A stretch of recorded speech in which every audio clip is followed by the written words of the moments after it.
السلام عليكم، ان شاء الله تكونوا كامل بخير. كما سمعتوا صوت القرمشة في الاولى.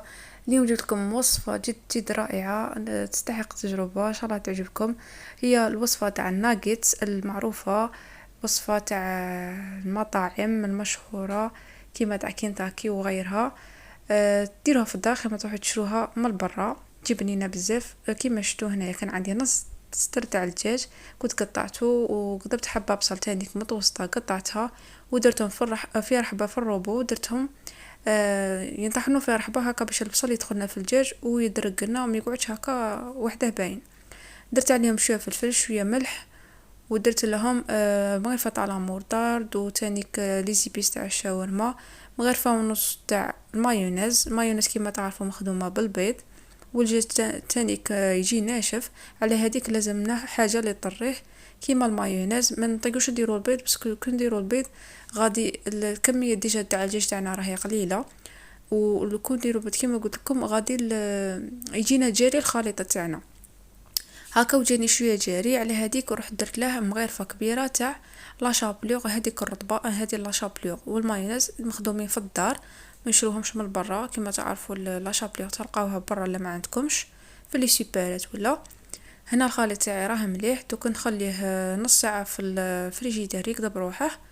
من بعد روحوا نخدموا كيما يقولوا الطلا تاعنا. درت حبه بيض، وهاد المقادير بالميزان غادي نخليكم في صندوق الوصف. درت الفارينه ودرت ربع كاس تاع الزيت تقريبا، تاع الماء عفوا. خلطهم مليح كيما راكم تلاحظوا. راح نحصلوا على خليط يكون شويه سائل باش نرمضوا به الدجاج تاعنا. هاد الخلطه تجي بنينه بزاف، يعني خير ما تروحوا تخلطوا هكا البيض وحده والفارينه ولا شابليغ تخلطوهم هكا كامل في رحبه. من بعد نروحوا نزيدوا ثاني كرمضوهم في لا شابليغ تكون خشينه باش تعطينا هذيك القرمشه واللون تانيك الذهبي اللي يجي شباب. هذا هو القوام اللي تحصلوا عليه، لازم تحصلوا على القوام تاعو يكون شويه خفيف. من بعد نروحو نطلو يدينا شويه بالزيت هكا باش الدجاج تاعنا ما يلصقناش في يدينا، ومام تانيك يعاوننا في الخدمه. ولا كان عندكم تانيك ليغون تقدروا تستعملوهم هكا تسهل عليكم الخدمه اكثر واكثر. من بعد نروحو ندو شويه دجاج ونديرو هكا شغل كل كريسات، وروحو نديرو فرماج اللي كان عندكم متوفر اللي سونسي يكون جوده شابه ويدوب هكا باش ما ينتقلوه يقعد لكم دايب، ما يقعدش هكا جامد، بس كان دي كاليتي ما يدوبوش. كيما الشيدر موتزاريلا كاين بزاف انواع شابين. بعد نروحو نديرو هكا كوريا صغيره عفوا. بعد نروحو رمضوهم في هذاك الخليط تاعنا اللي قلت لكم عليه اللي خدمناه من قبل. من بعد نروحو ديريكتومون نرمضوهم في لا شابليغ هذه الخشينه، هذه الكسره حنايا تاع النصارى كي تقعد لنا هكا فليتات يبسونا وكاع يبسوهم. هي نطحنوهم من طحنوهم جهه نخلوها خشينه وجهه نديروها يعني هكا رطبه، هذيك اللي يبقى من الغربال نصفوه يبقى لنا هذيك الرطبه نخلوها نخدموا بها كوصفات نخدموا بهم بهذه الخشينه، وصفات نخدموا بهم كيما قلت لكم هكا في الحشو الداخل ولا تخدموا بهذيك الرطبه. وتبغوا ترمضوا عفوا بالهذيك الخشينه باش تجيكم مقرمشه وتجيكم شابه بزاف. نكرر عملية معكم باش يكون واضحة.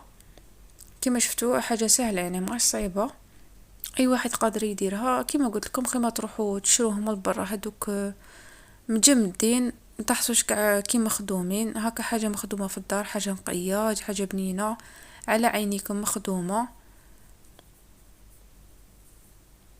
كملوا بنفس الطريقة وصدقوني هاد الوصفة تجي بنينة بزاف، نصحكم انكم تجربوها. يعني كيما شفتوا ما كانش وصفة يعني صعيبة وما فيها زعما مكونات هكا لي يكلفوكم ولا حاجة اقتصادية. من بعد نروحو ندركو على القريصة تاعنا هكا شوية باش يطيبوا غاية، وتانيك الحجم تاعهم يكبر شوية باش ما يقعدش هكا شغل منتفخين. نتحصلوا على هذا الشكل. بعد نروحو نقلوهم على النار تكون شوية متوسطة ماشي هادية بزاف، لانه لو خليتوها تطيب بزاف على النار تكون هاديه راح الفرماج تاعكم كامل يسيح لكم في المقله. بعد ما يدو لون ذهبي كما راكم تلاحظوا على الجهتين نقلعوهم. تحصلوا على هذا الشكل في الاخير. شوفوا كيف تجي شابه الله يبارك. وراكم سمعتوا ديجا الصوت على القرمشه تاعها في البدايه تاع الفيديو. خليته لكم بالعاني، ما بغيش نهضر في البدايه. حل معاكم حابه تشوفوها كيف تجي دايره من الداخل. داك الفرماج يجي سايح كيما راكم تشوفوا، وتجي تقروش من برا وتانيك طريه من الداخل وحتلبنه. شنو نحكي لكم، نصحكم انكم تجربوا هذه الوصفه لانه فعلا تستحق تجربه. تقدروا تقدموها مع شويه تاع بطاطا مقليه ولا حاجه خفيفه هكا كمقبله، ولا ديروا هكا شوربه معاها كيما تبغوا نتوما. هذه وصفتنا نهار اليوم، ان شاء الله تكون نالت اعجابكم. اذا عجبكم الفيديو ما تنساوش تخلوا لي اشتراك وجيم وتعليق مشجع كيما العادة بلا ما نوصيكم.